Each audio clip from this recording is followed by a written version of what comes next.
당신의 운명을 바꿀 책을 찾아드립니다. 서울 북촌의 오래된 한옥 골목 끝 작은 서점 간판에는 이렇게 쓰여 있었습니다.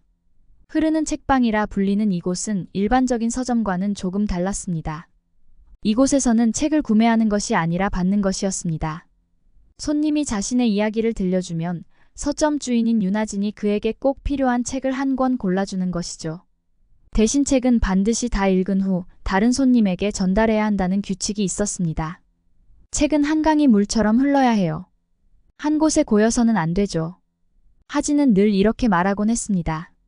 어느 흐린 봄날 한 젊은 여성이 서점을 찾아왔습니다. 저는 제가 누구인지 모르겠어요. 그녀의 이름은 서연. 유명 웹소설 작가였지만 2년째 단 한 줄도 쓰지 못하고 있었습니다. 매일 밤 모니터만 바라보다가 PC방에서 밤을 새우고 편의점 라면으로 끼니를 때우는 생활이 반복되었습니다. 윤아진은 조용히 서연의 이야기를 들었습니다. 독자들의 다음 편은 언제 나오나요? 라는 댓글이 주는 부담감, 성공한 후에도 채워지지 않는 공허함, 글쓰기에 대한 두려움까지. 잠시 오래된 목재서가를 둘러본 하진은 낡은 책 한 권을 가져왔습니다. 1975년에 출간된 얇은 시집이었죠. 이전 주인이 남긴 이야기가 있어요. 책 속에는 누렇게 바랜 편지가 끼워져 있었습니다. 이 시집은 내가 가장 절망적일 때 만난 친구입니다. 평화시장 재봉틀 앞에서 하루 종일 일하다가 밤에는 몰래 문학원에 다니던 시절. 이 책이 내 꿈을 지켜줬어요. 당신에게도 그런 친구가 되길 바랍니다. 1975년 봄 이수진. 서연은 그날 밤 온돌방에 앉아 시집을 읽기 시작했습니다. 페이지를 넘길 때마다 여러 사람의 밑줄과 메모가 보였습니다. 1975년 이수진부터 시작해 IMF를 겪은 실직자, 88만 원 세대의 청년, 코로나 시대의 자영업자까지 수십 년 동안 수많은 독자들이 남긴 생각과 감정의 흔적이었습니다. 마지막 페이지에 이르렀을 때 서연은 눈물을 흘렸습니다. 그것은 단순한 시집이 아니었습니다. 대한민국의 희로애락과 함께한 수많은 사람들의 이야기였으니까요. 일주일 후 서연은 시집을 다 읽고 서점을 다시 찾았습니다.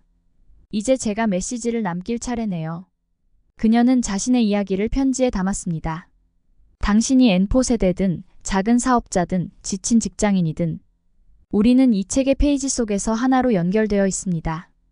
각자의 자리에서 버티고 있는 당신을 응원합니다. 2024년 봄 서연. 그날 이후 서연은 다시 글을 쓰기 시작했습니다.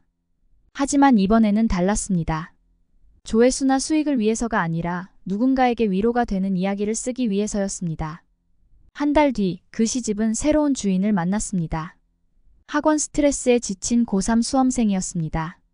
그리고 그 학생은 또 다른 누군가에게 책을 전했습니다. 이렇게 책은 계속해서 흘러갔습니다. 시간이 흐르면서 흐르는 책방의 소문은 점점 퍼졌습니다. 하지만 하진은 결코 가게를 키우지 않았습니다. 진정한 변화는 화려한 것에서 오지 않아요.